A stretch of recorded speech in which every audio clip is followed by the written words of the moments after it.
बिस्मिल्लाहिर्रहमानिर्रहीम। तो आज का जो हमारा लेक्चर होगा वो फीमेल रिप्रोडक्टिव सिस्टम के ऊपर होगा और ये हमारा एमडीकेट का लेक्चर नंबर 2 होगा। तो चलें स्टार्ट करते हैं इसको। भाई नंबर 1 इसके अंदर क्या मौजूद होते हैं? Internal genitalia. जैसे मेल के अंदर इंटरनल जेनेटिलिया में टेस्टिस आ जाते हैं, तो फीमेल के अंदर क्या आ जाती हैं? ओवरीज आ जाती हैं। ठीक है, और ओवरीज जो होती हैं वन पेयर, एक जोड़े के बराबर मौजूद होती हैं। जैसे टेस्टिस एक पेयर थे और ओवरी भी क्या होती हैं? एक पेयर के बराबर होती हैं। नंबर 2 इसके अंदर मैं आपको डक्ट सिस्टम के बारे में पढ़ाता हूँ कि इसके अंदर डक्ट सिस्टम भी मौजूद होता है। डक्ट सिस्टम के अंदर क्या क्या आ जाता है? ओविडक्ट। ओविडक्ट का दूसरा नाम आपने याद रखना है यूटेराइन ट्यूब। इसी को क्या कहा जाता है? Uterine tube. और तीसरा नाम इसका याद रखना है आपने, इसे कहा जाता है fallopian tube. Fallopian tube. Number 2 duct system के अंदर क्या आ जाता है? यूटेरस आ जाता है। यूटेरस। यूटेरस का दूसरा नाम आपने याद रखना है हिस्टीरा। और तीसरा याद रखना है आपने सर्विक्स और वजाइना के बारे में। ठीक है, ये आपने क्या करने हैं? जहन के अंदर रखनी है चीजें। अच्छा, इसके बाद तीसरा आपने याद रखना है कि इसके अंदर कौन सा सिस्टम होता है? ग्लैंड्स का सिस्टम मौजूद होता है। अच्छा, और ग्लैंड्स इसके अंदर क्या करते हैं? ये म्यूकस को सीक्रेट करते हैं ताकि लुब्रिकेशन कम से कम हो। ठीक है, म्यूकस को क्या करते हैं? ये सीक्रेट करते हैं। ठीक है। अच्छा, इसके अंदर कौन कौन से ग्लैंड्स मौजूद होते हैं? याद रख लेना, स्केन्स आर, इसी का दूसरा नाम क्या है? पेरा यूरिथ्रल, यूरिथ्रल ग्लैंड। ठीक है। अच्छा, और दूसरा इसके अंदर कौन सा होता है? बार्थोलिन, बार्थोलिन आर, उसी को बोलते हैं वेस्टिब्यूलर ग्लैंड।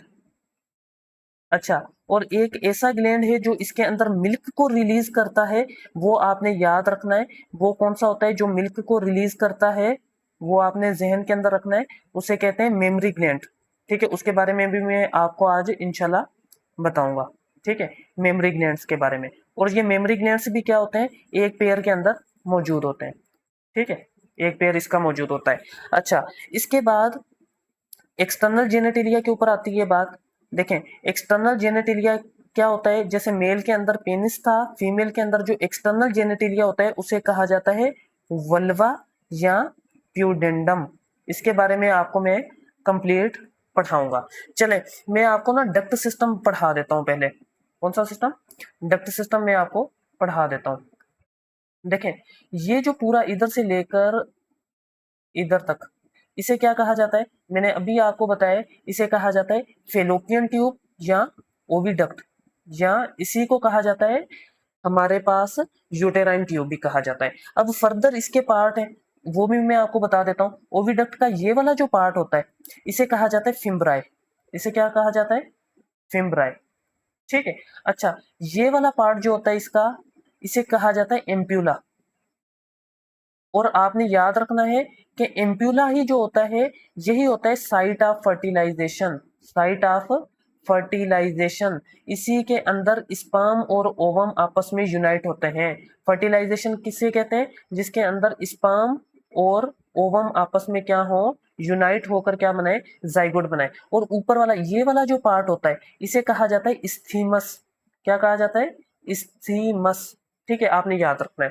भाई ओविडक्ट के कितने पार्ट है? 3 पार्ट। एक नंबर 1 फिम्ब्राई। ठीक है। नंबर 2 इसका कौन सा पार्ट होता है? एम्प्यूला। एम्प्यूला तो आपने जहन में रखना ही रखना है क्योंकि ये साइट ऑफ फर्टिलाइजेशन होता है। और नंबर 3 पार्ट कौन सा है? स्थीमस। ठीक है, जो ओविडक्ट को यूटेरस के साथ क्या करता है? ज्वाइन करता है, मीन्स के जोड़ता है। अच्छा, ये वाला जो पार्ट होता है इसे क्या कहा जाता है? यूटेरस। ठीक है, यूटेरस की सबसे बाहर वाली ये जो मेम्ब्रेन है, इस मेम्ब्रेन को क्या कहा जाता है? पेरीमेट्रियम। क्या कहा जाता है? पेरीमेट्रियम। जैसे लंग्स के बाहर होती है ना प्लूरल मेम्ब्रेन, ऐसे ही यूटेरस के बाहर जो मेम्ब्रेन है उसे पेरीमेट्रियम कहते हैं, आउटर लेयर को। अंदर वाली ये वाली जो लेयर होती है इसे कहा जाता है मायोमेट्रियम। मायोमेट्रियम। और ये किससे बनी होती है? स्मूथ मसल से। ये आपने जहन के अंदर रखनी है, स्मूथ मसल से। और इसका काम क्या है? ड्यूरिंग बर्थ ये क्या करती है? कॉन्ट्रेक्शन करती है। ड्यूरिंग बर्थ ये क्या करती है? कॉन्ट्रेक्शन करती है किसके इन्फ्लुएंस में, ऑक्सीटोसिन के इन्फ्लुएंस में, ठीक है,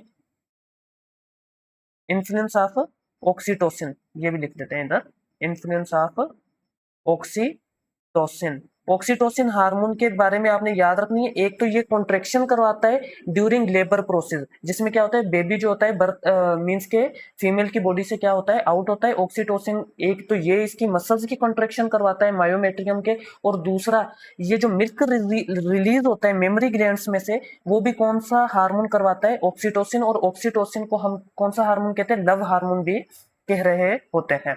अच्छा, बिल्कुल इसके अंदर के, बिल्कुल अंदर वाली जो लेयर होती है ना, इसे कहा जाता है एंडोमेट्रियम। क्या कहा जाता है, एंडोमेट्रियम। और एंडोमेट्रियम के बारे में आपने याद रखना है कि इसके अंदर क्या मौजूद होती है, ब्लड वेसल्स, ब्लड की वेसल्स मौजूद होती हैं, ठीक है। और एंडोमेट्रियम के बारे में आपने एक और बात याद रखनी है कि ड्यूरिंग मेंस्ट्रुएशन, ड्यूरिंग मेंस्ट्रुएशन ये फीमेल की बॉडी से क्या हो जाती है, आउट हो जाती है। जब फीमेल को ब्लीडिंग होती है ना मेंस्ट्रुअल साइकिल में, जो 1 to 5 डेज चलती है, उसके अंदर ये एंडोमेट्रियम क्या हो जाती है, टूटकर फीमेल की बॉडी से क्या हो जाती है, आउट हो जाती है। अच्छा, ठीक है। इसके बाद में आपको ये ओवरीज के बारे में बता देता हूँ। भाई देखें, ये जो ओवरी होती है ना, ये होती है एब्डोमेन के अंदर, ठीक है। और ये किससे अटैच होती है, किससे सपोर्टेड होती है, लिगामेंट से। किससे होती है, सपोर्टेड बाय लिगामेंट, ठीक है। अच्छा, पेन का कलर चेंज करें ताकि थोड़ा सा सही तरह हमें समझ आए बात, ठीक है, ये वाला सही है। अच्छा, ये जो ओवरी है, ओवरी के ऊपर वाली ये जो लेयर होती है, इसके अंदर क्या मौजूद, ये क्या होता है, कैप्सूल, ठीक है। टफ कैप्सूल से इसको क्या किया जाता है, प्रोटेक्ट किया जाता है। और हर एक ओवरी के अंदर बर्थ से पहले अल्लाह ताला ने फीमेल के अंदर, जब फीमेल माँ के पेट के अंदर होती है, फीटस होती है, उसके अंदर कितने, 2 लाख ऊसाइट अल्लाह ताला पहले ही बना देते हैं। 2 लाख ऊसाइट हर एक ओवरी के अंदर क्या होते हैं, मौजूद होते हैं, 2 लाख ऊसाइट। अच्छा, इधर आकर मैं आपको थोड़ा सा बता देता हूँ। भाई देखें, अच्छा, अब जब फीमेल क्या होती है, 11-12 साल की होती है, मीन्स की प्यूबेरिटी के ऊपर आती है, मिनारके के ऊपर आती है, या जब फीमेल जवान होती है, एडल्ट होती है, तो उसके अंदर फर्स्ट मेंस्ट्रुअल साइकिल आती है, जिसके दौरान क्या होता है कि एक हार्मोन होता है, ल्यूटिनाइजिंग हार्मोन, वो क्या करता है, ओव्यूलेशन करता है। ओव्यूलेशन में क्या होता है कि फीमेल के अंदर ये जो oocyte है ना, ये एक oocyte बड़ा होकर, ये एक oocyte बड़ा होकर फीमेल की ओवरी से क्या होता है, बाहर निकलता है, ठीक है। ये कौन करवाता है, ल्यूटिनाइजिंग हार्मोन, और इस प्रोसेस को कहा जाता है ओव्यूलेशन। अब इसके दौरान होता क्या है कि ये जो फीमेल की ओविडक्ट है ना, ओविडक्ट के ये वाला जो पार्ट है फिम्ब्राए, ये इसको पेरिटोनियम से इस oocyte को क्या करता है, कैच करता है। अब इसके अंदर, फिम्ब्राए के अंदर कौन सी ऐसी चीज है जो oocyte को अपनी तरफ ले जाती है। भाई देखें, इसके अंदर ना एक सुराख होता है फिम्ब्राए के अंदर, आपने याद रखना है, होल जो होता है उसे ओस्टिया कहा जाता है। उसे क्या कहा जाता है, ओस्टिया, सुराख होता है। अब ये oocyte क्या होता है कि फिम्ब्राए के अंदर चला गया। अब देखें, फर्टिलाइजेशन तो होनी है ऊपर वाले पार्ट में, एम्प्यूला के अंदर, तो अब ये oocyte ऊपर कैसे जाएगा, तो अल्लाह ताला ने इसके अंदर, में इस तरफ बना देता हूं कि ये जो ओविडक्ट है ना, इसके अंदर क्या बनाए हुए हैं, अल्लाह ताला ने इसके अंदर सिलिया बनाए हुए हैं। क्या बनाए हुए हैं, सिलिया। अब ये सिलिया क्या करते हैं, कॉन्ट्रेक्शन, रिलैक्सेशन से इस oocyte को अपने ऊपर की तरफ खींचते हैं और एम्प्यूला की तरफ लेकर जाते हैं। ये बात आपने जहन के अंदर रखनी है कि oocyte जो फिम्ब्राए से एम्प्यूला की तरफ जाता है, वो किसकी मदद से जाता है, with the help of cilia. अच्छा, अब नीचे आ जाते हैं बात। भाई ये इधर क्या मौजूद होती है, सर्विक्स। क्या मौजूद होती है, सर्विक्स। और सर्विक्स के नीचे ये जो होती है, इसे बोलते हैं सर्वाइकल केनाल। इसे क्या कहते हैं, सर्वाइकल केनाल। अच्छा, सर्वाइकल केनाल के बिल्कुल नीचे इधर ये, इसे क्या कहा जाता है, वजाइना, ठीक है, वजाइना, ठीक है।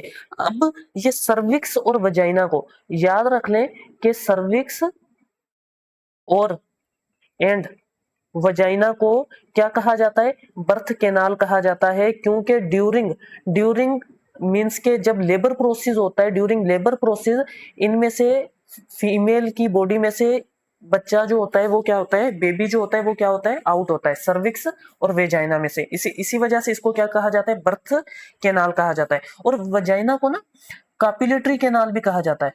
वजाइना को याद रख लें क्या कहा जाता है, काप्यूलेटरी कैनाल भी कहा जाता है, क्योंकि ये क्या करती है, रिसीव करती है पेनिस को, ठीक है, रिसीव दी पेनिस, ठीक है। और उससे क्या हासिल होता है, इसको इसको क्या मिलता है, स्पर्म मिलता है।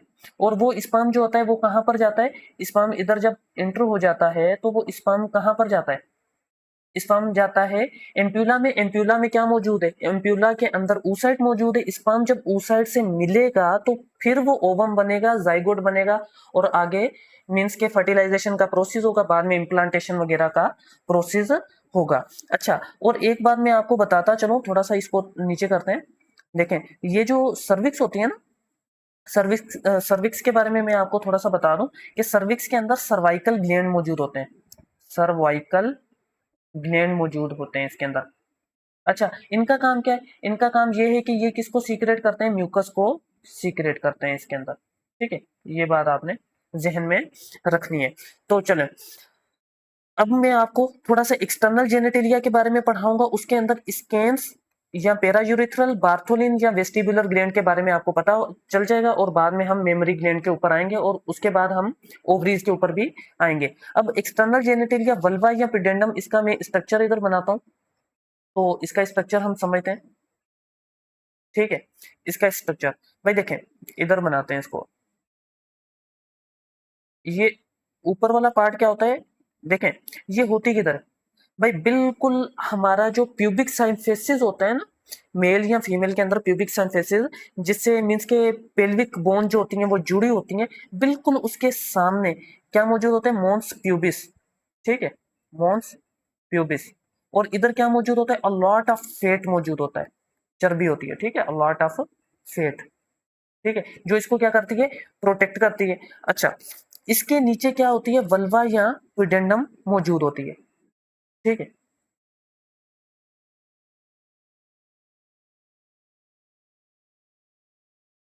चलें, दूसरा पेन यूज करते हैं,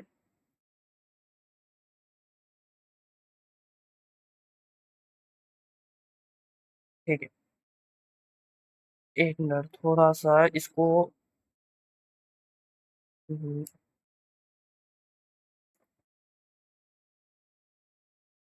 चलें,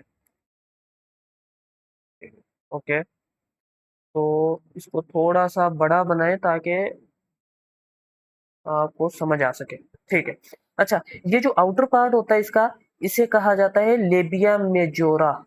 क्या कहा जाता है, लेबिया मेजोरा, ठीक है। अंदर वाले पार्ट को क्या कहा जाता है, लेबिया माइनोरा, लेबिया माइनोरा, ठीक है। अच्छा, लेबिया मेजोरा का ना दूसरा नाम याद रख लें, थिक लिप भी इसे कहा जाता है, थिक लिप, ठीक है। अच्छा, लेबिया माइनोरा के अंदर ये सारा जो पार्ट होता है इसे कहा जाता है वेस्टिब्यूल। क्या कहा जाता है इसे, वेस्टिब्यूल। अच्छा, इसके अंदर ना दूसरा पेन यूज करते हैं हम, देखें इधर, इसके अंदर ये, इसे कहा जाता है यूरिथ्रल ओपनिंग, यूरिथ्रल ओपनिंग, ठीक है, यूरिथ्रल ओपनिंग। और इधर, इधर करके क्या मौजूद होता है, एक तो हाइमन मसल मौजूद होता है, हाइमन मसल, इसके बारे में भी मैं आपको बताता हूँ, हाइमन मसल। और दूसरा ये जो नजर आ रहा है आपको, इसे बोलते हैं विजाइनल ओरिफाइस, विजाइनल ओरिफाइस। आप याद रख लें कि फीमेल के अंदर यूरिथ्रल ट्यूब और वजाइनल मींस के जेनाइटल ट्यूब, ये क्या होती है, अलग होती हैं, लेकिन लेकिन मेल के अंदर जो ये जो यूरिथ्रा होती है इसी बोलते हैं यूरिनोजेनाइटल ट्यूब। मींस के इसके अंदर से यूरिन भी पास होता है और जेनाइटल फ्लूइड भी इसी में से क्या होता है, पास होता है। अब ये हाइमन मसल क्या है भाई, देखो, फर्स्ट टाइम जब फीमेल क्या करती है, सेक्स करती है, तो उस टाइम ये हाइमन मसल क्या होता है, ब्रेक होता है, जिसकी वजह से फीमेल को क्या होती है, ब्लीडिंग होती है, ठीक है। अच्छा, अभी जरूरी नहीं है कि ये फीमेल, जिस फीमेल के अंदर ये हाइमन मसल ना हो, ठीक है, मीन्स के पहले से टूटा हुआ हो, तो ये शर्त नहीं होती कि उसने सेक्स किया है या नहीं किया, तो उसके कुछ काजेज होते हैं कि हो सकता है कि उस फीमेल ने हॉर्स राइडिंग की हो, ठीक है, हॉर्स राइडिंग की हो, उससे भी ये क्या हो जाता है, टूट सकता है। कुछ फीमेल क्या यूज करती हैं, टेम्पोन्स यूज करती हैं। अभी टेम्पोन्स क्या होते हैं, ये फीमेल की इसके अंदर मीन्स के वल्वा पिडेंडम या विजाइना के अंदर ये क्या करते हैं, इंटर करते हैं, और ये मेंस्ट्रुएशन, ये जो मेंस्ट्रुअल फ्लूइड होता है ना, इसको ये क्या करते हैं, सक करते हैं, जिसकी वजह से ये हाइमन मसल क्या हो जाता है, टूट सकता है, ठीक है। नंबर 3 कि अगर फीमेल का कोई एक्सीडेंट वगैरह हो गया हो तो उसकी वजह से भी ये क्या हो सकता है, ब्रेक हो सकता है, ठीक है। तो ये बात आपने थोड़ी जहन में रखनी है। अब इसके अंदर क्या होता है, यूरिथ्रल ओपनिंग के अंदर इधर करके ना, ये इधर क्या मौजूद होता है, स्कैन्स और पेरा यूरिथ्रल ग्लैंड मौजूद होता है। इसको मैं इधर लिख देता हूं ताकि आपको जहन में रहे, लेकिन दूसरे पेन से, ठीक है। देखेंगे, और दूसरा कलर करते हैं कोई, ये वाला ठीक रहेगा। भाई देखो, इसके अंदर में क्या होता है, स्कैन्स आर पेरा यूरिथ्रल ग्लैंड इधर मौजूद होता है, ठीक है।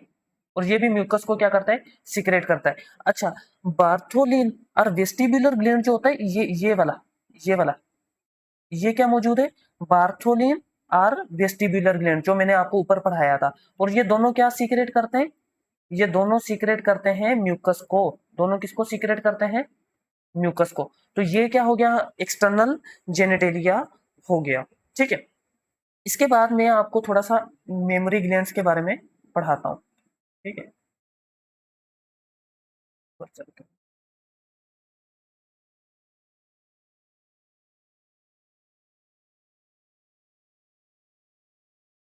ठीक है, तो इधर ना हम किसके बारे में पढ़ते हैं, मेमोरी ग्लैंड्स के बारे में, ठीक है। ये टॉपिक हमारे क्या हो गए, कवर हो गए हैं, ठीक है।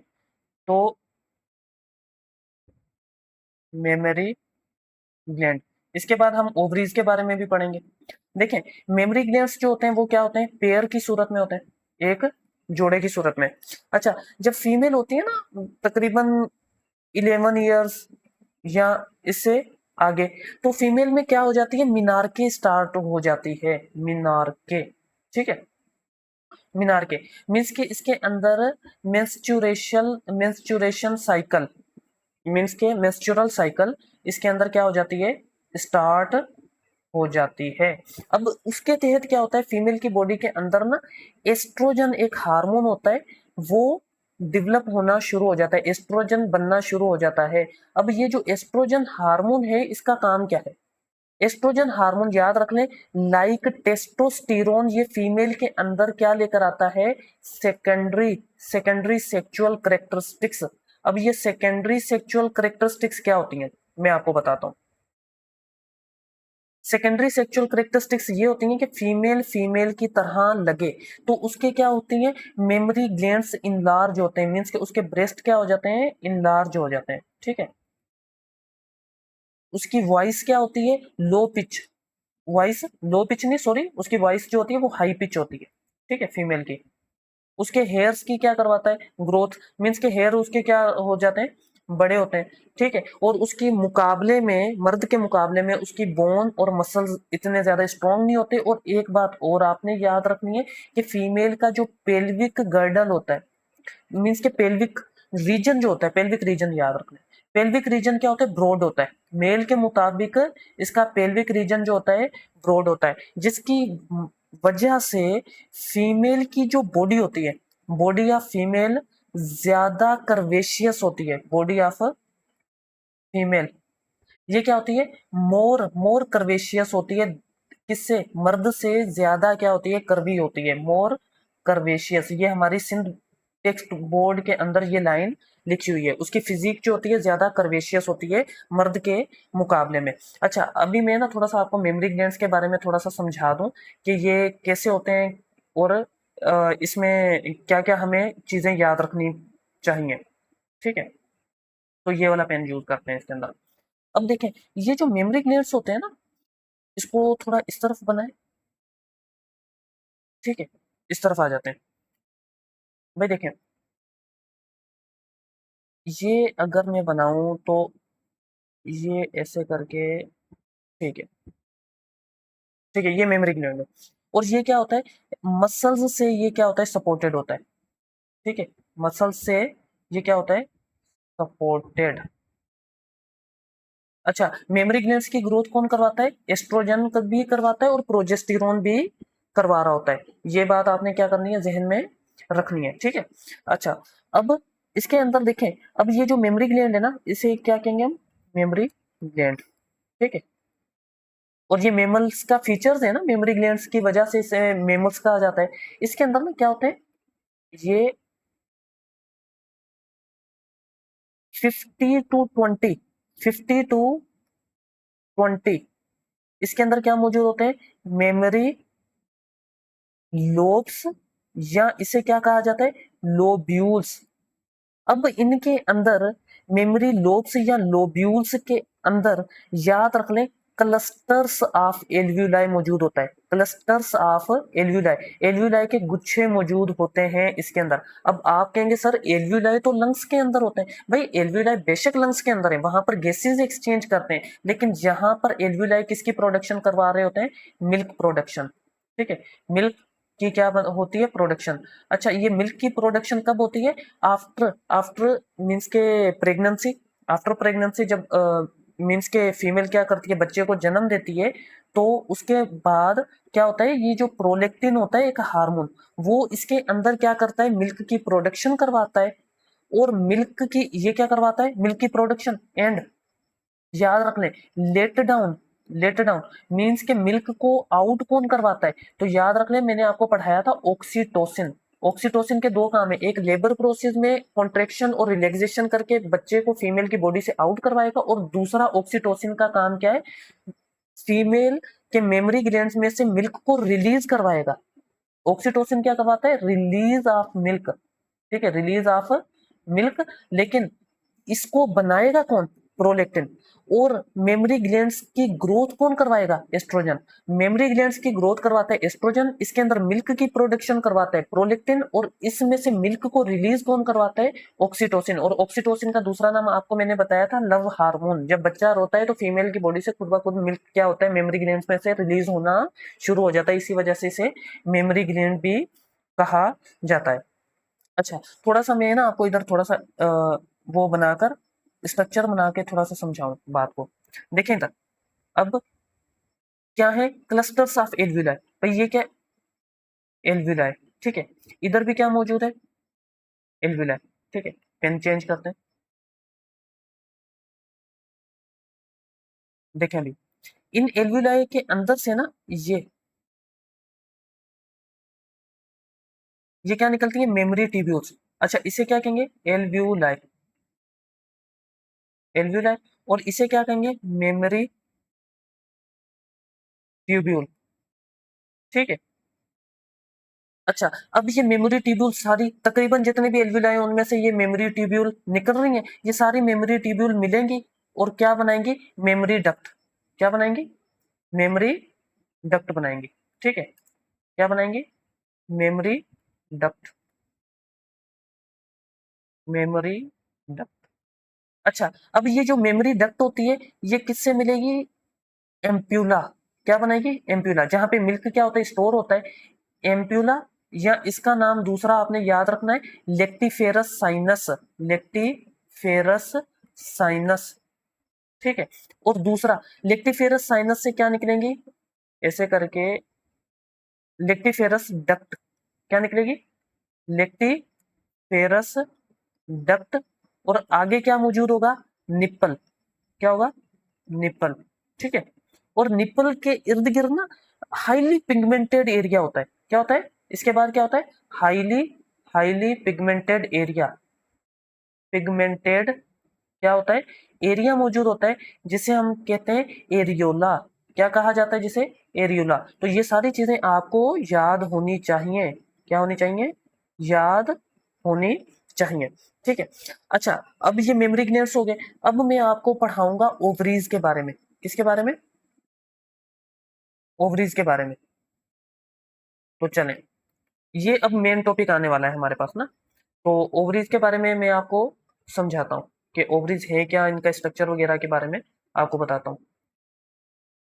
देखें, ओवरीज पहले तो याद रख लें कि ये फीमेल के प्राइमरी रिप्रोडक्टिव ऑर्गन के अंदर आती है, प्राइमरी रिप्रोडक्टिव ऑर्गन के अंदर, ठीक है। क्यों? क्योंकि इसी के अंदर ही किसने बनना है, ओवम ने। जैसे मेल के अंदर प्राइमरी रिप्रोडक्टिव ऑर्गन क्या थे, टेस्टिस, क्योंकि उसके अंदर स्पर्म ने बनना था, ठीक है। ऐसे ही फीमेल के अंदर प्राइमरी रिप्रोडक्टिव ऑर्गन क्या है, ओवरीज है, ठीक है, क्योंकि इसके अंदर ओवम ने बनना है, ठीक है। अच्छा, ये क्या होती है, वन पेयर के अंदर, एक जोड़े के अंदर होती हैं। ये कहां पर मौजूद होती हैं, ये एब्डोमेन के अंदर मौजूद होती हैं, ठीक है। पेरिटोनियम के अंदर मौजूद होती हैं, ठीक है, पेरिटोनियम। अच्छा, ये किससे किससे सपोर्टेड होती हैं, supported by ligament, supported by ligament. और आपने याद रखना है कि कभी भी ये अटैच नहीं होती ओविडक्ट से, ये बात अपने जहन के अंदर रख लेना। अभी थोड़ा हम स्ट्रक्चर ऑफ ओवरी के ऊपर आते हैं, ताकि आपको इधर ना कंप्लीट बातें समझ आ सके, स्ट्रक्चर ऑफ ओवरी के ऊपर, ठीक है। तो मैं स्ट्रक्चर बना रहा हूं इधर ओवरी का, तो ये ध्यान से आपने समझना है, ताकि आगे बातें आपको क्या है, समझ आ सकें, ठीक है। तो ऐसे करके ओवरी का क्या होता है, स्ट्रक्चर होता है। अच्छा, इसको क्या कहा जाता है, हाइलम। हाइलम के जरिए आर्टरीज और वेन्स इंटर होती हैं। ये आर्टरी इंटर हो गई, और इधर से ये वेन क्या होती है, आउट होती है। इसे क्या कहेंगे हम, आर्टरी, ठीक है। और इसे क्या कहेंगे, वेन। आर्टरी जो होती है वो हार्ट से ब्लड को लेकर जाती है, और वेन जो होती है बॉडी के पार्ट से ब्लड को लेकर हार्ट के अंदर जाती है, ठीक है। ये बात याद रखनी है। और इसी के अंदर ये नर्व्स वगैरह भी इसी के अंदर से क्या होती हैं, हाइलम के जरिए क्या होती हैं, इंटर होती हैं, ठीक है। इसे हम क्या कहेंगे, नर्व्स, ठीक है। ये नर्व भी इस हाइलम के जरिए क्या हो रही होती है, इंटर हो रही होती है। ओवरी के सेंट्रल पार्ट को कहा जाता है मेड्यूला, ठीक है। और आउटर पार्ट को क्या कहा जाता है, कॉर्टेक्स। और इसकी ये जो मेम्ब्रेन होती है, टफ कनेक्टिव टिश्यू का जो ये क्या होता है, टफ कनेक्टिव टिश्यू का, इसे कहा जाता है कैप्सूल। क्या कहा जाता है, कवरिंग कैप्सूल कहा जाता है। अच्छा, इधर क्या होता है कि फीमेल जब अभी फीटस है, माँ के पेट में है, तो इसके अंदर 2 लाख क्या बने होते हैं, ऊसाइट बने होते हैं, ठीक है। क्या बने होते हैं, 2 लाख ऊसाइट बने होते हैं। 2 लाख ऊसाइट कितने होते हैं, 2 लाख क्या ऊसाइट होते हैं इसके अंदर, ठीक है। अब क्या होता है, जब फीमेल जवान होती है, ठीक है, 11-12 सालों की, 13 सालों की होती है, तो उसके अंदर मेंस्ट्रुअल साइकिल आती है, फॉलिकल स्टिमुलेटिंग हार्मोन आता है। तो उसमें क्या होता है कि ये जो ऊसाइट है ना, इसको ग्रो करवाता है फॉलिकल स्टिमुलेटिंग हार्मोन। ये इसको ना, ऊसाइट को इस वक्त ना क्या कहा जाता है, मैं इधर आपको दूसरे पेन से लिखकर बताता हूँ कि इसे कहा जाता है प्राइमोडियल फॉलिकल। इसे क्या कहा जाता है, प्राइमोडियल मोडियल फॉलिकल, ठीक है। और यह इसे कहा जाता है प्राइमरी फॉलिकल, ठीक है, प्राइमरी फॉलिकल, ठीक है। अब क्या होता है, जैसे फॉलिकल स्टिमुलेटिंग हार्मोन आता है, तो ये प्राइमोडियल फॉलिकल या प्राइमरी फॉलिकल किस में कन्वर्ट होता है, सेकेंडरी फॉलिकल में, थोड़ा सा बड़ा हो जाता है। मैं आपको आगे सही तरह समझाता हूँ सारी चीजें ना। इसके बाद ये किस में कन्वर्ट हो जाता है, टर्शियरी फॉलिकल में, और बड़ा हो जाता है। इसके बाद ये किस में कन्वर्ट होता है, ग्राफियन फॉलिकल में, और बड़ा होता है। अब ये किसने करवा दिया, इधर से इधर तक, ये फॉलिकल स्टिमुलेटिंग हार्मोन ने इधर से इधर तक ये प्रोसेस किसने करवा दिया, FSH, फॉलिकल स्टिमुलेटिंग हार्मोन ने। अब क्या होता है कि ल्यूटिनाइजिंग हार्मोन आता है। कौन सा हार्मोन आता है, ल्यूटिनाइजिंग हार्मोन। वो क्या करता है, इस ये जो टर्शरी फॉलिकल बना है ना, इसको क्या करवाता है, इसके अंदर से इस oocyte को क्या करवा देता है, ओवरी से बाहर करवा देता है। मींस के ल्यूटिनाइजिंग हार्मोन ने टर्शरी फॉलिकल को रप्चर किया। क्या किया, रप्चर किया, तो उससे oocyte जो हो गया वो किधर आ गया, बाहर आ गया, ओवरी से बाहर आ गया। इधर से फिम्ब्राई ने अपने अंदर oocyte को एंटर किया था ना, और बाकी का ये जो पार्ट बच गया, इससे क्या कहा जाता है, येलोइश बॉडी, येलोइश बॉडी। इसी को कहा जाता है एंडोक्राइन बॉडी। क्या कहा जाता है, एंडोक्राइन बॉडी, ठीक है। और इसी से ही आपने याद रखना है क्या बनता है, प्रोजेस्टेरोन, प्रोजेस्टेरोन। अब ये प्रोजेस्टेरोन क्या करता है? प्रोजेस्टेरोन फीमेल के अंदर ये जो रिप्रोडक्टिव सिस्टम है इसको मेंटेन करता है, maintain the maintain the reproductive system of female. ठीक है, रिप्रोडक्टिव सिस्टम ऑफ फीमेल, आपने ये याद रखना है। अच्छा, अब ये मीन्स के एंडोक्राइन बॉडी, ये येलोइश बॉडी एंडोक्राइन बॉडी क्या बन जाता है, ऐसे करके एक स्ट्रक्चर बन जाता है। ठीक है, और आहिस्ता आहिस्ता ये क्या होता है, छोटा होता रहता है, जैसे जैसे फर्टिलाइजेशन नहीं होती तो ये येलोइश बॉडी आहिस्ता आहिस्ता छोटा होता रहता है, क्योंकि ये प्रोजेस्टेरोन रिलीज करता रहता है। प्रोजेस्टेरोन मेंटेन करता है रिप्रोडक्टिव सिस्टम को, ताकि अगर अगर फर्टिलाइजेशन हो जाए तो रिप्रोडक्टिव सिस्टम जो फीमेल का यूटेरस वगैरह है वो मेंटेन रह सके, और बच्चे की जो इम्प्लांटेशन वगैरह है, जो गेस्टेशन पीरियड है, डेवलपमेंटल पीरियड है, वो अच्छी तरह से क्या हो सके, गुजर सके। ठीक है, तो ये प्रोजेस्टेरोन काम करता है। अच्छा, अब मैं इधर ना आपको थोड़ा सा डिटेल के अंदर बातें बताता हूँ। भाई हमने क्या देखा, फीमेल रिप्रोडक्टिव सिस्टम में ये कौन सा फॉलिकल था, प्राइमरी फॉलिकल या प्राइमोडियल फॉलिकल। देखें इधर, ये कुछ ऐसा होता है। ठीक है, ये ऐसा है। ठीक है, प्राइमोडियल फॉलिकल। चले, देखें इसके ऊपर ये क्या होते हैं, फॉलिक्यूलर सेल होते हैं। ऊसाइड के ऊपर क्या होते हैं, फॉलिक्यूलर सेल होते हैं। भाई ये क्या है, प्राइमरी ऊसाइड है। इसे क्या कहेंगे हम, प्राइमरी ऊसाइड। ठीक है, या इसे क्या कहते हैं, ऐसे 1 डिग्री ऊसाइड भी इसे कह रहे होते हैं। और इसके ऊपर ये क्या होते हैं, फॉलिक्यूलर सेल होते हैं। ये क्या होते हैं इसके ऊपर, फॉलिक्यूलर सेल।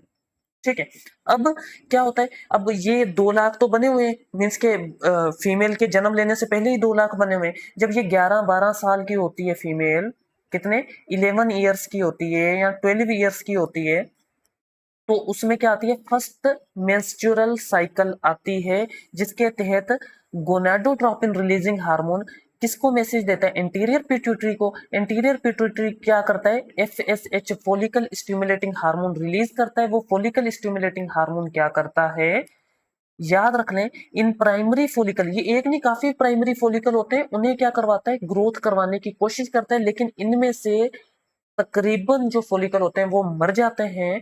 एक फॉलिकल बचता है, मीन्स कि एक oocyte बचता है, जो प्राइमरी oocyte से कौन से oocyte में कन्वर्ट हो जाता है, सेकेंडरी oocyte में।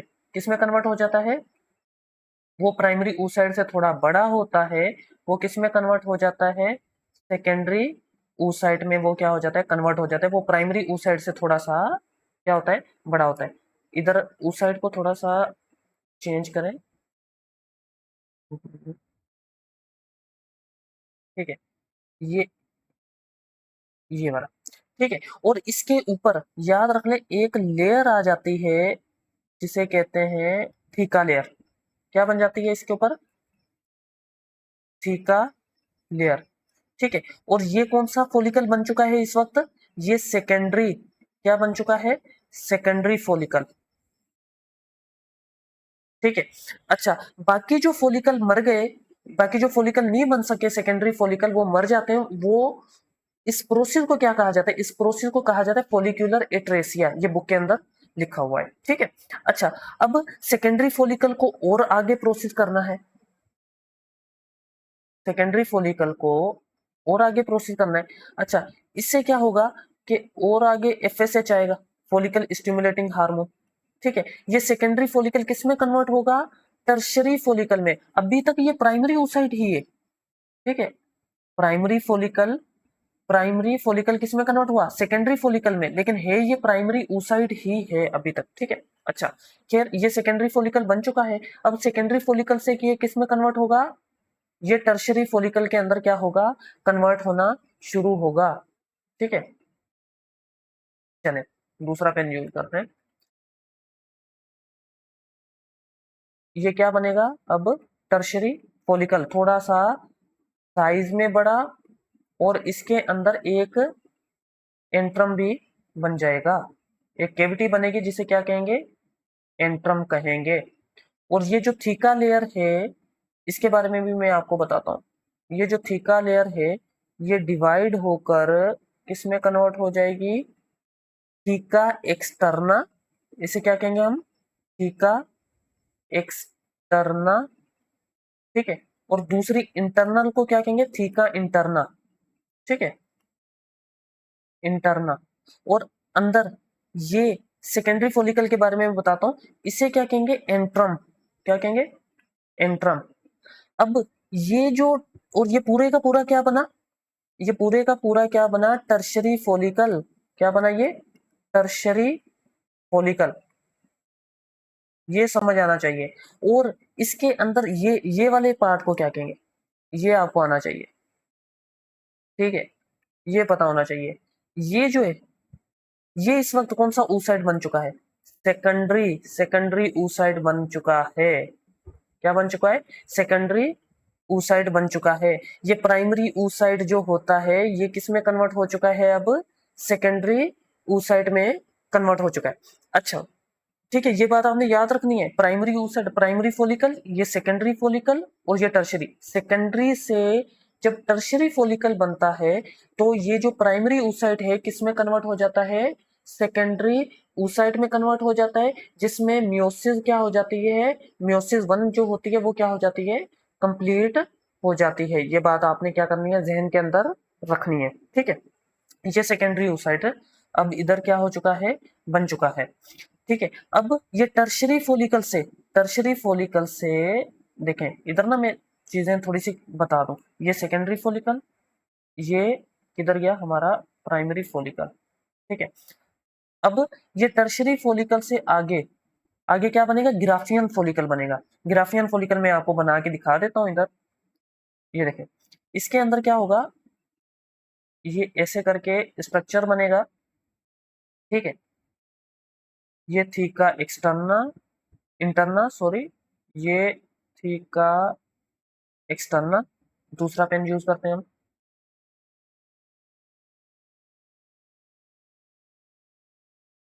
देखें इधर, देखें कुछ सेल किधर चले जाएंगे, पेरिफेरी में, और एक लार्ज एंट्रम बनेगा, क्या बनेगा, एक लार्ज एंट्रम, एंट्रम बन जाएगा। और इधर भी कुछ सेल आ जाएंगे, ठीक है। ये क्या बन गया, ग्राफियन फॉलिकल, इसे क्या कहेंगे हम, ग्राफियन फॉलिकल, ठीक है।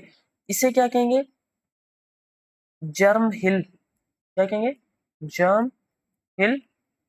और इस इन सेल को क्या कहेंगे, कोरोना रेडिएटा, कोरोना रेडिएटा। और इसके अंदर ये वाला, ये क्या है, टर्शरी फॉलिकल, अच्छा ये टर्शरी फॉलिकल नहीं, सॉरी, इसे हम बोलेंगे सेकेंडरी oocyte, ठीक है। इसे क्या कहेंगे हम, सेकेंडरी oocyte कहेंगे इसे, इसे क्या कहेंगे, सेकेंडरी oocyte कहेंगे, ठीक है। सेकेंडरी oocyte को हम ऐसे भी लिख सकते हैं, ठीक है। ये सेकेंडरी oocyte बन चुका है। अच्छा, अब इसके बाद ये मैंने आपको ओवरी का स्ट्रक्चर बता दिया, प्राइमरी सेकेंडरी टर्शियरी और ग्राफियन फॉलिकल कैसे बनता है इसके बारे में मैंने आपको बता दिया, गाइड कर दिया। अब हम आते हैं स्पर्मेटोजेनेसिस और oogenesis के ऊपर, ठीक है। चले, तो पहले मैं आपको क्या पढ़ाता हूँ, स्पर्मेटोजेनेसिस। देखें, स्पर्मेटोजेनेसिस क्या होती है, formation of sperm, formation of sperm, ठीक है। या फॉर्मेशन ऑफ मेल गेमेट भी हम कह सकते हैं, फॉर्मेशन ऑफ मेल गेमेट, ठीक है। अच्छा, और स्पर्मेटोजेनेसिस वर्ड की मीनिंग ही यही है, ठीक है। स्पर्मेटो से क्या आ जाता है, स्पर्म, जेनेसिस, जेनेसिस क्या होती है, फॉर्मेशन, ठीक है। इसमें क्या होता है कि जर्म सेल, ये क्या, इसे क्या कहते हैं हम, जर्म सेल, या इसे कहा जाता है स्पर्मेटोगोनिया, स्पर्मेटोगोनिया। अब होता क्या है कि स्पर्मेटोगोनिया या जर्म सेल क्या करता है, माइटोसिस करता है। क्या करता है, माइटोसिस करता है। और माइटोसिस क्या होते हैं, जितने ऊपर क्रोमोसोम उतने ही नीचे क्रोमोसोम। मैं आपको ना थोड़ा सा पहले माइटोसिस, क्योंकि इसमें माइटोसिस आएगी और मियोसिस आएगी, इसका थोड़ा सा मैं आपको ना ओवरव्यू दे दूं। भाई देखें, माइटोसिस में अगर ऊपर 46 क्रोमोसोम है ना, तो एग्जैक्ट एग्जैक्ट क्या बनती है, कॉपी बनती है 46 की। अगर ऊपर 23 क्रोमोसोम है तो नीचे भी 23 क्रोमोसोम, इसे कहते हैं माइटोसिस। मीन्स के जितने ऊपर क्रोमोसोम है, सेल जो डिवाइड हो रहा है, नीचे जो सेल बन रहे हैं, उन दोनों में क्रोमोसोम की तादाद क्या रहती है, सेम रहती है। लेकिन मियोसिस के अंदर ऐसा नहीं है, जितने ऊपर क्रोमोसोम है उससे आधे के इधर आ जाएंगे, नीचे आ जाएंगे। ठीक है, और इसकी 2 दफा डिवीजन हो रही होती है। ठीक है, चले इसके बारे में मैं आपको थोड़ा सा बता दूं। भाई देखें, ये 46 से 23 हो गए तो ये क्या है, मियोसिस है। मीन्स के आधे हो गए हैं। इसे बोलते हैं भाई, एक मर्तबा डिवीजन होती है फिर दूसरी मर्तबा, इसी वजह से इसे बोलते हैं फर्स्ट मियोटिक मियोटिक डिवीजन। और ये जो होती है इसको क्या बोलते हैं, सेकंड मियोटिक। मैं समझाता हूँ इसके बारे में ना, कुछ चीजें आपको बताती हैं। डिवीजन देखें भी, फर्स्ट मियोटिक डिवीजन में 46 से 23 हुए, मीन्स के क्रोमोसोम नंबर कम हुआ, तो इसको मैं रिडक्शनल डिवीजन भी कह सकता हूँ। मीन्स के क्रोमोसोम का नंबर क्या हो चुका है, कम हो चुका है, रिडक्शनल डिवीजन भी कह सकता हूँ। आप मुझे बताएं, दूसरी डिवीजन जो है 23 क्रोमोसोम ऊपर 23 नीचे, क्या ये बिल्कुल बिल्कुल माइटोसिस की तरह नहीं है, जितने ऊपर क्रोमोसोम उतने नीचे, जितने ऊपर उतने नीचे? इससे कहते हैं सिंपल माइटोटिक डिवीजन। क्या कहा जाता है इसे, सिंपल माइटोटिक डिवीजन। ठीक है, तो इधर जर्म सेल के अंदर क्या हो रही है, माइटोसिस। जर्म सेल या स्पर्मेटोगोनिया, ये क्या होता है, डिप्लॉइड। और डिप्लॉइड को हम किससे शो करते हैं, 2n से। डिप्लॉइड के अंदर क्या होते हैं, फुल नंबर ऑफ क्रोमोसोम। और अगर ये ह्यूमन का है तो इसके अंदर कितने क्रोमोसोम होंगे, 46। इसे क्या कहेंगे, फुल नंबर ऑफ, क्या कहेंगे, क्रोमोसोम। ठीक है, अब इसने माइटोसिस की तो स्पर्मेटोगोनिया से क्या बने, प्राइमरी स्पर्मेटोसाइट। क्या बने, प्राइमरी स्पर्मेटोसाइट। इन्हें हम क्या कहेंगे, प्राइमरी स्पर्मेटोसाइट। आप मुझे बताएं, माइटोसिस की तो प्राइमरी स्पर्मेटोसाइट भी 2n होंगे। अच्छा, ये क्या होता है कि ये जर्म सेल जो होते हैं ना, ये जर्म सेल अपनी तादाद बढ़ाते हैं, माइटोसिस करके प्राइमरी स्पर्मेटोसाइट बहुत ज्यादा बना लेते हैं। अब ये प्राइमरी स्पर्मेटोसाइट तो बन गए, अब ये प्राइमरी स्पर्मेटोसाइट आगे जाकर क्या करेंगे, मियोसिस करेंगे। आगे जाकर क्या करेंगे, ये मियोसिस करेंगे। अभी ये एक प्राइमरी स्पर्मेटोसाइट है, इसने मियोसिस की।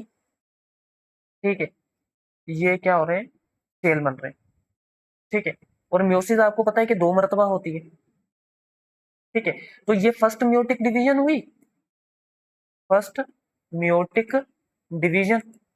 और इसके अंदर प्राइमरी स्पर्मेटोसाइट किस में कन्वर्ट हो गया, याद रख लें, प्राइमरी स्पर्मेटोसाइट कन्वर्ट हो गया सेकेंडरी सेकेंडरी स्पर्मेटोसाइट के अंदर कन्वर्ट हो गया।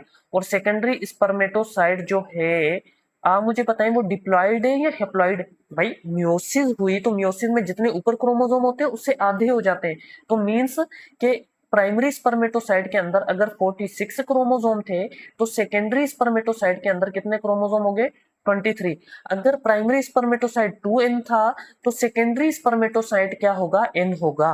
ये फर्स्ट मियोटिक डिवीजन हो गई। अब सेकेंड मियोटिक डिवीजन जो होती है वो सिंपल माइटोटिक डिवीजन की तरह होती है, जितने ऊपर क्रोमोसोम उतने ही नीचे क्रोमोसोम। मीन्स के जितने ऊपर 23 थे, नीचे भी 23। या इसको मैं किससे शो कर सकता हूँ, n से। अब इसको तो चलो हमने सेकेंडरी स्पर्मेटोसाइट कह दिया, इन्हें क्या कहेंगे, इन्हें हम स्पर्माटिड्स कहते हैं। इसे क्या कहते हैं, स्पर्माटिड्स। अच्छा, अब होता क्या है, इसको समझने के लिए ना आपने याद रखें कि थोड़ा सा नीचे आते हैं। मोबाइल, ये जो कंप्यूटर है वो हो रहा है हैंग अभी। हाँ अब सही है। देखें भी, मैंने आपको ना बताया था सेमिनिफेरस ट्यूब्यूल के अंदर ना सर्टोली सेल थे जो स्पर्म बनाते थे।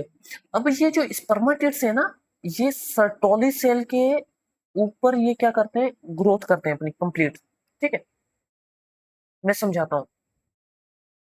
ठीक है, ये स्पर्मेटिड्स ऐसे जाके ना, ये क्या है, सर्टोली सेल है। ठीक है, आप कहेंगे इजीली समझा दे, लेकिन आपने पहला लेक्चर लेना है तब जाके आपको ये काफी चीजें समझ आएंगी। देखें इधर, ये क्या है, सर्टोली सेल। सर्टोली सेल के ऊपर ये स्पर्मेटिड जो होता है वो किस में कन्वर्ट होता है, स्पर्म के अंदर। सर्टोली सेल इसको नरिशमेंट देते हैं, स्पर्मेटिड फिर जाके किस में कन्वर्ट हो रहा होता है, स्पर्म के अंदर कन्वर्ट होता है। अब इधर ना कुछ चीजें मैंने आपको बतानी है जो आपके एंट्री टेस्ट लेवल के ऊपर आपको आनी चाहिए। देखें इधर, मैंने आपको पढ़ाया स्पर्मेटोजेनेसिस, ये पूरा प्रोसेस। ठीक है, इसमें क्या पढ़ाया कि भाई एक जर्म सेल होता है डिप्लॉइड, वो क्या करता है, माइटोसिस करके अपने तरह के बहुत से सेल बनाता है, क्योंकि स्पर्म मिलियंस बनने होते हैं, मिलियंस बिलियंस बनने होते हैं। ठीक है, तो ये प्राइमरी स्पर्मेटोसाइट में कन्वर्ट होता है, माइटोसिस करता है। प्राइमरी स्पर्मेटोसाइट आगे जाके म्यूसिस करता है, क्योंकि जर्म सेल बनाने हैं ना, तो वो स्पर्म वगैरह बनाने हैं। ठीक है, और ये जो गेमेट बनाने, गेमेट तो हाफ नंबर ऑफ क्रोमोसोम चाहिए होते हैं, और ये क्यों चाहिए होते हैं ये भी मैं आपको समझाता हूँ कुछ चीजें।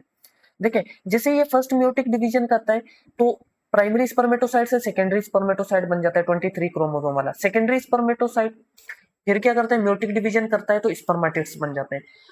ठीक है, स्पर्मेटोजेनेसिस, फॉर्मेशन ऑफ स्पर्म, ये पूरे का पूरा प्रोसेस को कहा जाता है।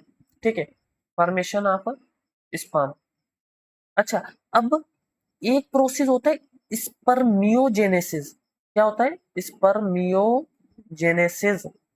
ठीक है, अब इसमें क्या होता है, spermatid, spermatid convert convert into into sperm, और ये कौन करवाता है, सर्टोली सेल। सर्टोली सेल, ये जो अभी मैंने आपको बताया।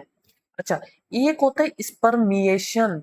स्पर्मिएशन, अब ये स्पर्मिएशन क्या है, देखो स्पर्मिएशन क्या होता है, सर्टोली सेल के ऊपर सारी उम्र स्पर्म ने लगे तो नहीं ना रहना। अब ये स्पर्म क्या हो जाता है, इससे आउट हो जाता है। देखें, इसे बोलते हैं release of sperm from Sertoli cell, release of sperm from Sertoli cell. ठीक है, ये बात आपने याद रखनी है। अच्छा, तो ये तो हो गया स्पर्मेटोजेनेसिस। स्पर्मेटोजेनेसिस के बाद मैं आपको पढ़ाऊंगा ऊजेनेसिस। ठीक है, ऊजेनेसिस पढ़ के हम लेक्चर को क्या करेंगे, वाइंड अप करेंगे। ठीक है, उसके बाद हम दूसरी चीज, अच्छा स्पर्मेटोजेनेसिस के बारे में ना मैं आपको हार्मोनल हार्मोनल कंट्रोल बता देता हूँ। Hormonal control of spermatogenesis, spermatogenesis जल्दी जल्दी बता देता हूँ मैं। देखो, जब बच्चा क्या होता है, जवान होता है, प्यूबेरिटी पर आता है। प्यूबेरिटी मीन्स के क्या हो गया, लड़का जवान हो गया, एडल्ट हो गया। उस वक्त क्या होता है कि हाइपोथैलेमस से गोनेडोट्रोपिन रिलीजिंग हार्मोन आता है। गोनेडोट्रोपिन रिलीजिंग हार्मोन क्या करता है, आकर एफएसएच और एलएच को रिलीज करवाता है। फोलिकल स्टिमुलेटिंग हार्मोन किसके पास जाता है, सर्टोली सेल के पास जाता है। ल्यूटिनाइजिंग हार्मोन किसके पास जाता है, लाइडिक सेल के पास। ठीक है, अच्छा, लाइडिक सेल से क्या रिलीज करवाता है, टेस्टोस्टेरोन, टेस्टोस्टेरोन। ठीक है, अब ये दोनों सर्टोली सेल और टेस्टोस्टेरोन ये मिलकर क्या करवाते हैं, स्पर्मेटोजेनेसिस करवाते हैं, स्पर्मेटोजेनेसिस करवाते हैं, फॉर्मेशन ऑफ स्पर्म। अच्छा, याद रख लें, अगर स्पर्मेटोजेनेसिस बढ़ जाएगी, मीन्स के स्पर्म हद से ज्यादा बन रहे हैं, तो इसको रोकना पड़ेगा। तो सर्टोली सेल स्पर्मेटोजेनेसिस करवा रहा है, तो इसको रोकने के लिए एक हार्मोन होता है इनहिबिन, वो इस प्रोसेस को क्या करता है, रोकता है सर्टोली सेल को। और अगर टेस्टोस्टेरोन भी स्पर्मेटोजेनेसिस करवा रहा है, अगर स्पर्मेटोजेनेसिस बहुत ज्यादा बढ़ जाए तो टेस्टोस्टेरोन भी क्या करता है, गोनेडोट्रोपिन रिलीजिंग हार्मोन को क्या देते हैं, नेगेटिव फीडबैक देते हैं। मींस के वो कहता है कि एफएसएच और एलएच को रिलीज ना करो, ना करेंगे तो लाइडिक सेल नहीं आएगा, लाइडिक सेल नहीं आएगा तो टेस्टोस्टेरोन नहीं बनेगा, टेस्टोस्टेरोन नहीं बनेगा तो स्पर्मेटोजेनेसिस नहीं होगी। दूसरा, अगर स्पर्मेटोजेनेसिस कम हो गई फिर भी टेस्टोस्टेरोन जाता है गोनेडोट्रोपिन रिलीजिंग हार्मोन के पास, वो कहता है कि एफएसएच और एलएच को रिलीज करवाओ, रिलीज करवाते हैं तो लाइडिक सेल के पास आता है, टेस्टोस्टेरोन बढ़ता है, स्पर्मेटोजेनेसिस बढ़ जाती है।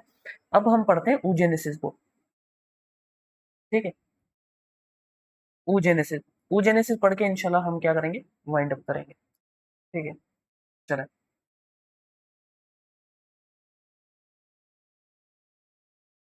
चलें oogenesis के बारे में मैं आपको पढ़ा देता हूँ थोड़ा सा, सही है। अच्छा, तो चलते हैं। oogenesis, ओ मीन्स क्या है, ओवम, जेनेसिस प्रोड्यूस, प्रोडक्शन, ठीक है। oogenesis मीन्स क्या होता है, formation of female gamete, formation of female gamete, ठीक है। देखिए गेमेट के बारे में ना थोड़ा सा बता दूं, गेमेट हमेशा क्या होता है, हाफ नंबर ऑफ क्रोमोसोम होते हैं इसके अंदर, देखें। और ये क्या होता है, हेप्लॉइड होता है। इसको किससे शो किया जाता है, एन से। इसी को मोनोप्लाइड भी कहते हैं। देखें मैं आपको एक चीज बता देता हूँ, ये गेमेट वाला मसला हल करवा देता हूँ कि ये हाफ नंबर ऑफ क्रोमोसोम क्यों होते हैं। मैं देखें, आप मुझे बताएं, स्पर्म और दूसरा ओमम, ये दोनों के अंदर कितने क्रोमोसोम होते हैं, half number of chromosome, means के 23 ये जब दोनों मिलते हैं तो जाइगोट जो बनता है उसके अंदर कितने क्रोमोसोम होते हैं, 46। एक मिसाल, अगर स्पर्म और ओवम के अंदर हाफ नंबर ऑफ क्रोमोसोम ना हो, 46 होते, तो ये जो जाइगोट बनता 92 वाला बनता, ठीक है। तो इंसान कैसा बनता, इंसान तो एबनॉर्मल हो जाता या नहीं हो जाता, हमारे बॉडी सेल के अंदर तो 46 क्रोमोसोम है ना, 92 तो नहीं है। तो 46 को मेंटेन करने के लिए स्पर्म और ओवम के अंदर कितने होते हैं, 23।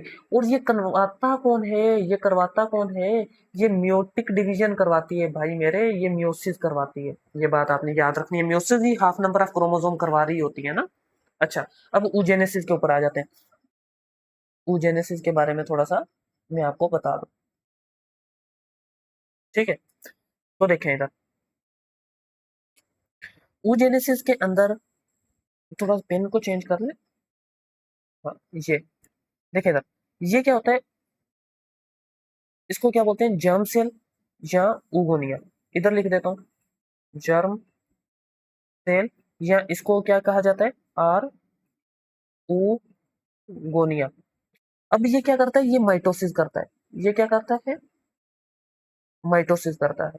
और माइटोसिस में आपको पता है जितने ऊपर क्रोमोसोम है उतने नीचे, और ये जर्म सेल या उगोनिया के अंदर 46 नंबर ऑफ क्रोमोसोम है, ठीक है। इसी को डिप्लॉइड भी कहेंगे, फुल नंबर ऑफ क्रोमोसोम भी कहेंगे। तो उगोनिया किस में कन्वर्ट हो जाता है, प्राइमरी oocyte के अंदर, ठीक है।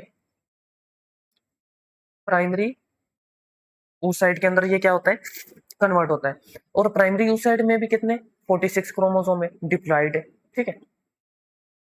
अच्छा, अब ये क्या होता है कि ये प्रोसेस ना इधर तक, प्राइमरी oocyte तक ये प्रोसेस हो गया, ये फीमेल की बॉडी के अंदर ही होता है। और इसके अंदर क्या होते हैं, 2 lakhs, कितने, 2 लाख क्या होते हैं इसके अंदर, ये सेल बने होते हैं, ठीक है, हर एक ओवरी के अंदर ना, ठीक है, 2 लाख। अब ये क्या होगा, प्राइमरी oocyte ये 2 लाख बन गए, तो ये प्राइमरी oocyte कौन से स्टेज पर, प्रोफेज 1 के ऊपर, म्योसिस के प्रोफेज 1 के ऊपर ये हार्ट के ऊपर आ जाता है, रुक जाता है। क्या हो जाता है, रुक जाता है। ये किधर प्रोसेस हुआ है, ये फीटस में हुआ है, जब फीमेल जो लड़की है वो अभी माँ के पेट में है, लड़की माँ के पेट में है, ठीक है। अब क्या होगा कि जब फीमेल क्या होगी, एडल्ट होगी, जवान हो गई, 11-12 सालों की हो गई, चाइल्डहुड सारा गुजर गया, एडल्ट हुई, कौन सा हार्मोन आएगा, एफएसएच, फॉलिकल स्टिमुलेटिंग हार्मोन आएगा इधर। फॉलिकल स्टिमुलेटिंग हार्मोन आकर वो इस प्राइमरी oocyte को, याद रख लें, क्या करवाएगा, फर्स्ट म्यूटिक डिवीजन कंप्लीट करवाकर इसको कन्वर्ट करवाएगा किसमें, याद रख लें, सेकेंडरी oocyte के अंदर। किसमें कन्वर्ट करवाएगा, सेकेंडरी oocyte के अंदर ये कन्वर्ट करवाएगा। और याद रख लें सेकेंडरी oocyte क्या, half number of chromosome haploid है या नहीं है, हाफ नंबर ऑफ क्रोमोसोम, ठीक है। और इसमें क्या बनेगी, फर्स्ट पोलर बॉडी बनेगी, ठीक है, ठीक है। अच्छा चलिए, अब हुआ क्या, ये जो प्राइमरी oocyte था मैंने आपको पढ़ाया था, क्या ये प्राइमोडियल फॉलिकल नहीं है, पढ़ाया है ना पीछे, सही तरह समझाया है कि ये प्राइमोडियल फॉलिकल है। प्राइमोडियल फॉलिकल से पहले तो बना होगा सेकेंडरी फॉलिकल, फिर बना होगा टर्शियरी, फिर बना होगा ग्राफियन फॉलिकल, उसके बाद सेकेंडरी oocyte बनता है ना भाई। देखो ये कौन सा फॉलिकल बना भाई, सेकेंडरी फॉलिकल बना, ये कौन सा बना, टर्शियरी फॉलिकल बना, ठीक है। ये कौन सा बना, ग्राफियन फॉलिकल, ठीक है। और म्योसिस हुई तो कौन सा बन गया, सेकेंडरी oocyte बन गया। अच्छा अब थोड़ा सा पेन को थोड़ा सा मैं चेंज करता हूँ। अब ये सेकेंडरी oocyte जो होता है ये भी हार्ट पे होता है, ये भी किस पे होता है, हार्ट पर होता है, रुका हुआ होता है। कौन से के ऊपर, म्योसिस टू के अंदर, म्योसिस टू के अंदर किसके ऊपर, मेटाफेज टू के ऊपर, किसके ऊपर बच्चे, मेटाफेज टू के ऊपर। ये किधर होता है, हार्ट के ऊपर होता है। और ये किसका इंतजार करता है, इसको इंतजार होता है स्पर्म का, किसका इंतजार होता है इसको, स्पर्म का। जब स्पर्म आता है तो मियोसिस टू का जो मेटाफेज टू है वो क्या होगा, हार्ट खत्म हो जाएगा और ये मियोसिस टू को फिर क्या करेगा, कंप्लीट करेगा। इधर ये जो है इसकी मियोसिस वन तो कंप्लीट हो गई, जब प्राइमरी oocyte से सेकेंडरी oocyte बना तो इसकी मियोसिस वन तो कंप्लीट हो गई। मियोसिस टू कब कंप्लीट होगी, जब स्पर्म आएगा, स्पर्म आएगा तो इसकी कौन सी कंप्लीट हो जाएगी, मियोसिस टू कंप्लीट होगी। और ये सेकेंडरी oocyte किस में कन्वर्ट होगा, ओवम के अंदर कन्वर्ट हो जाएगा, ठीक है। ये किस में कन्वर्ट हो चुका है, अभी सेकेंडरी oocyte किस में कन्वर्ट हो चुका है, ओवम के अंदर। अगर स्पर्म आएगा तो इधर क्या कंप्लीट हो गई, मियोसिस, मियोसिस टू इधर क्या हो गई, कंप्लीट हो गई। अगर ये जर्म सेल 2n था, ये प्राइमरी oocyte 2n है और सेकेंडरी oocyte क्या हो चुका है, n। और ये फर्स्ट पोलर बॉडी थी तो ये कौन सी पोलर बॉडी बन गई, सेकेंड पोलर बॉडी बन चुकी है, ठीक है। और आप मुझे बताएं कि एक जर्म सेल से, ये वाले जर्म सेल से, ये मींस के प्राइमरी oocyte से आप मुझे बताएं कितने ओवम बने, एक। जबकि स्पर्मेटोजेनेसिस में एक प्राइमरी oocyte से कितने स्पर्म बनते हैं, चार। तो इसी वजह से स्पर्म की जो तादाद होती है वो ज्यादा होती है और ओवम की जो तादाद होती है फीमेल के अंदर वो क्या होती है, कम होती है। ये बात आपने ऊजेनेसिस आपको अच्छी तरह समझ आ जानी चाहिए अभी,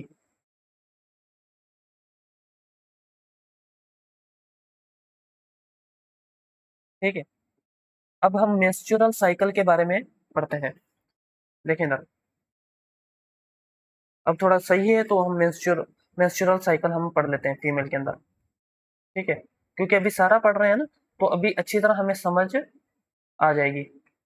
देखें मेंस्ट्रुअल साइकिल, देखें काफी जो होती है ना मीन्स के फीमेल दूसरे जानदार जो होते हैं मेमल्स वगैरह, अदर मेमल्स लिख देता हूँ, कि उनके अंदर ना क्या होती है, सीजनल, सीजनल साइकिल चलती है, सीजनल साइकिल। उसे कहते हैं ओस्ट्रीरस, ओस्टीरस साइकिल। और वो जो होती है मीन्स के वो आती है ईयर में, मंथ्स में, मंथ्स में तो नहीं, ईयर्स में आ जाती है, एक ईयर में, या सीजनल होती है। जैसे ऊपर लिखा हुआ है सीजन आ गया उसके अंदर, जैसे कि मीन्स के गाय भैंस है उसके अंदर ईयर्स में आती है, एलिफेंट में 2-3 सालों के बाद आती है, तो उनमें ओस्ट्रिरस साइकिल होती है। लेकिन ह्यूमन फीमेल के अंदर मेंस्ट्रुअल साइकिल होती है जो एवरी मंथ आती है, ह्यूमन फीमेल के अंदर मेंस्ट्रुअल साइकिल आती है जो एवरी मंथ के अंदर आती है। तो ये कितने दिन की होती है, याद रख लें कि 28 डेज, 29 डेज, 30, 35 डेज तक भी ये क्या होती है, और 45 डेज तक भी ये जा सकती है एबनॉर्मल कंडीशन के अंदर। अब ये मेंस्ट्रुअल साइकिल के 4 फेज होते हैं। अच्छा, इससे पहले ना मैंने आपको oogenesis का थोड़ा सा बताना था, हार्मोनल कंट्रोल ऑफ oogenesis। उसके बाद मैं आपको ये बताऊंगा। हार्मोनल कंट्रोल ऑफ oogenesis में बता दूं पहले, क्योंकि वो बताऊंगा तो आपको ना ये बातें समझ आ जाएंगी। हार्मोनल कंट्रोल ऑफ oogenesis ये पढ़ा देता हूँ। उसके बाद आपको ना वो बातें आपको क्या आएंगी, समझ आएंगी। ठीक है, चलें। तो हार्मोनल कंट्रोल ऑफ oogenesis में क्या होता है कि हाइपोथैलेमस से गोनेडोट्रोपिन रिलीजिंग हार्मोन आया। ठीक है, आया तो उसने क्या रिलीज करवाया, एफएसएच और एलएच, जब एक फीमेल क्या होती है, जवान होती है। फॉलिकल स्टिमुलेटिंग हार्मोन जैसे ही आया, इसने क्या किया, ग्रोथ करवाई ओवेरियन फॉलिकल की। Growth of growth of ovarian ovarian follicle की इसने क्या करवा दी, ग्रोथ करवा दी। अच्छा, चले। जैसे ग्रोथ ऑफ ओवेरियन फॉलिकल होती है तो इसके अंदर से, ओवेरियन फॉलिकल में से क्या रिलीज होता है, एस्ट्रोजन। ठीक है, अब एस्ट्रोजन आकर दो काम करवाता है। एक एस्ट्रोजन आकर करवाता है कि एफएसएच को रुकवाता है, नेगेटिव फीडबैक देता है एफएसएच को। और इससे क्या होता है कि जैसे नेगेटिव फीडबैक मिलता है ना एफएसएच को, तो एफएसएच क्या हो जाता है, फीमेल की बॉडी में कम हो जाता है। जैसे कम होता है तो एंटीरियर पिट्यूटरी को एक मैसेज मिलता है कि वो किसको रिलीज करे, लिटिनाइजिंग हार्मोन को। तो पॉजिटिव फीडबैक किसको मिलता है, लिटिनाइजिंग हार्मोन को। तो जैसे ये लिटिनाइजिंग हार्मोन आता है तो जो ग्रोथ की होती है ओवेरियन फॉलिकल की, वो ओवेरियन फॉलिकल की ग्रोथ मीन्स के वो बड़ा हो जाता है, उसको लिटिनाइजिंग हार्मोन क्या करवाता है, रप्चर करवाता है, रप्चर दी फॉलिकल। अच्छा, इससे क्या होता है, जैसे ये रप्चर करवाता है फॉलिकल को, तो उसमें से एक तो निकलता है oocyte। oocyte को जैसे ही स्पर्म मिलेगा तो वो किस में कन्वर्ट हो जाएगा, ओवम में।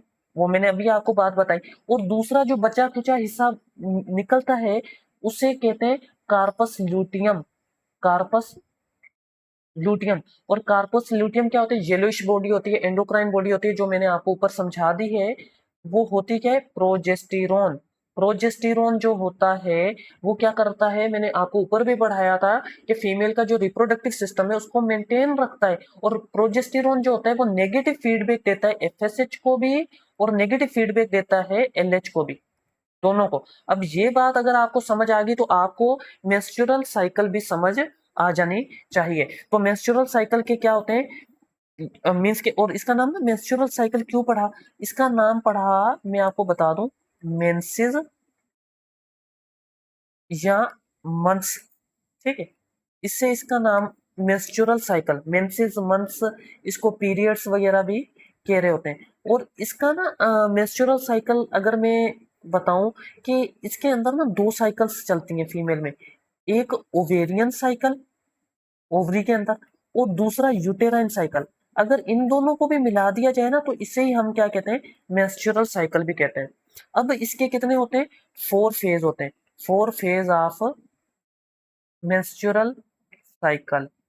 ठीक है, मैं आपको इजीली बता देता हूँ ना इसके बारे में। ठीक है, नंबर 1 फेज जो होता है इसका,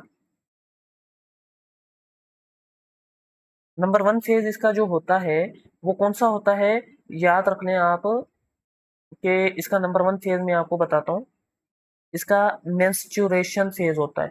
मेंस्ट्रुएशन फेज होता है। ठीक है, अच्छा, नंबर 2 फेज में आपको बताता हूँ। थोड़ा इधर वर्क नहीं कर रहा कंप्यूटर तो, हाँ अब कर रहा है। चले, तो मेंस्ट्रुएशन फेज जो होता है, इसके बाद नंबर 2, चले पहले मैंने ना फेजेस लिख देता हूँ ताकि आपको मसला ना हो। नंबर 2 फेज जो होता है ना, इसे कहते हैं pre ovulatory phase, ovulatory phase. ठीक है, और इसी को कहा जाता है सिक्रेटरी फेज। ठीक है, और इसी को कहा जाता है फॉलिक्यूलर फेज, फॉलिक्यूलर फेज। ठीक है, हाँ, ये इसी के नाम है। नंबर 3 जो होता है वो हमारे पास क्या आ जाता है, post ovulatory phase. Tree phase, ठीक है, या उसे हम कहते हैं सिक्रेटरी फेज, दरअसल इसी को कहते हैं। सिक्रेटरी फेज ऊपर वाले को नहीं कहते, उसका एक और नाम है, वो थोड़ा सा जहन से निकल गया है।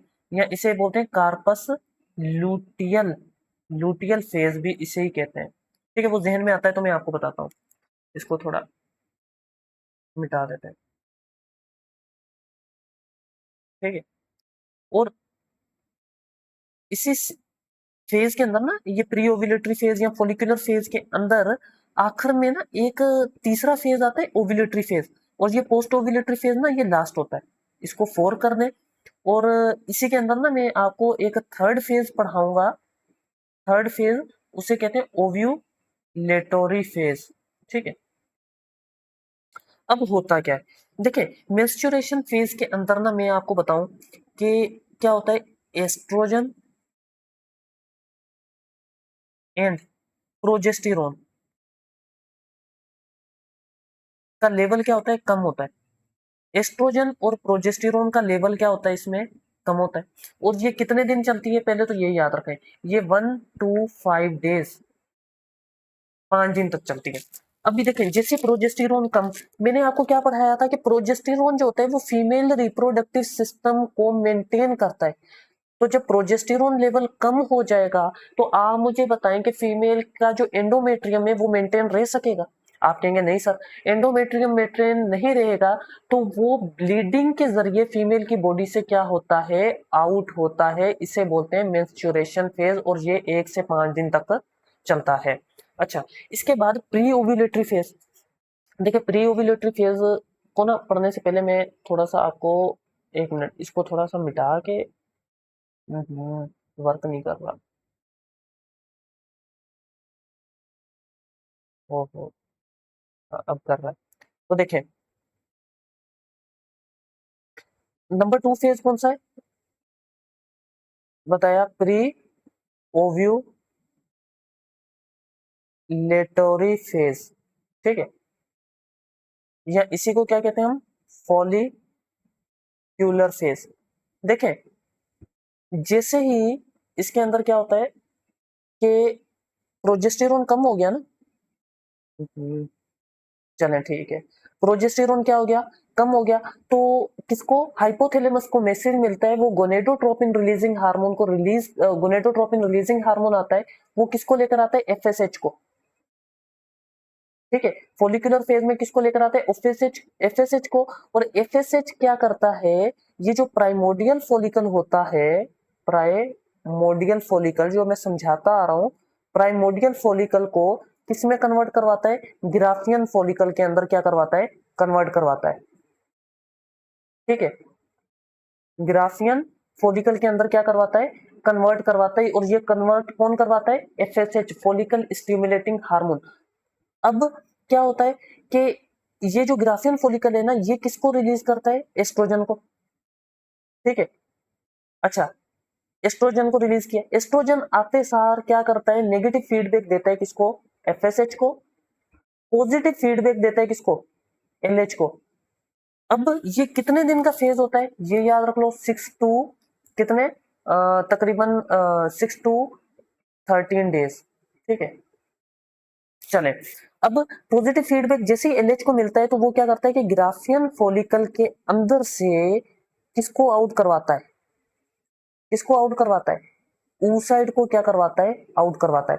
अच्छा, ये कौन से डे पे होता है, ये 14 डे पे होता है, और इसे कहते हैं ओव्यूलेटरी फेज। ओव्यूलेटरी फेज में क्या हुआ, ये जो ग्राफियन फॉलिकल के अंदर ऊसाइट है, इसको क्या किया, आउट करवाया किसने, ल्यूटिनाइजिंग हार्मोन ने, कौन से दिन पर, 14 डेज पर। और ये कितने मिनट में, less than 5 minute, less than 5 minute के अंदर ये काम होता है। इसे बोलते हैं ओव्यूलेटरी फेज। अच्छा, बाकी जो हिस्सा बचा, अब इसमें से ये निकल गया, बाकी ये वाला जो हिस्सा बना बचा, ये क्या होता है, कार्पस लूटियम। ठीक है, कार्पस लूटियम। अब ये तो हो गया 14 डेज के ऊपर, आगे 15 to 28 डेज, 15 टू 28 डेज के ऊपर ये पोस्ट ओव्यूलेटरी सिक्रेटरी फेज या कार्पस लुटियल फेज चलता है और ये लॉन्गेस्ट फेज होता है। ये क्या होता है? लॉन्गेस्ट फेज होता है। अब इसके अंदर क्या होता है? अब इसके अंदर क्या हुआ कि ये कार्पस लुटियम जो है ये बना। ये कार्पस लुटियम जो होता है ये मैंने आपको पढ़ाया था कि ये एंडोक्राइन बॉडी है, ये येलोइश बॉडी है, ठीक है। और ये ही किस में कन्वर्ट होती है? प्रोजेस्टेरोन के अंदर कन्वर्ट होती है, प्रोजेस्टेरोन के अंदर। जैसे ये प्रोजेस्टेरोन के अंदर कन्वर्ट होगी, ये क्या करेगी? फीमेल के इंटरनल स्ट्रक्चर को, रिप्रोडक्टिव सिस्टम को ये क्या करेगी? मेंटेन करेगी। एंडोमेट्रियम को ये क्या करेगी? मेंटेन करेगी, ताकि अगर ये जो oocyte निकला है, ये oocyte निकला है, अगर इसके साथ स्पर्म ऐड हो गया तो ये ओवम, ओवम के बाद ये क्या बन जाएगा? जाइगोट। जाइगोट के बाद ये ब्लास्टोसिस्ट बनेगा। ब्लास्टोसिस्ट के बाद ये यूटेरस की वाल के साथ क्या होगा? अटैच होगा। यूटेरस की वाल के साथ क्या होगा? अटैच होगा। तब तक यूटेरस की वाल को क्या करना है? मेंटेन करना है। तो ये मेंटेन कौन कर रहा है? प्रोजेस्टेरोन कर रहा है कि अगर ये काम हो जाता है, फर्टिलाइजेशन हो जाती है, तो तब तक इसने मेंटेन करना है।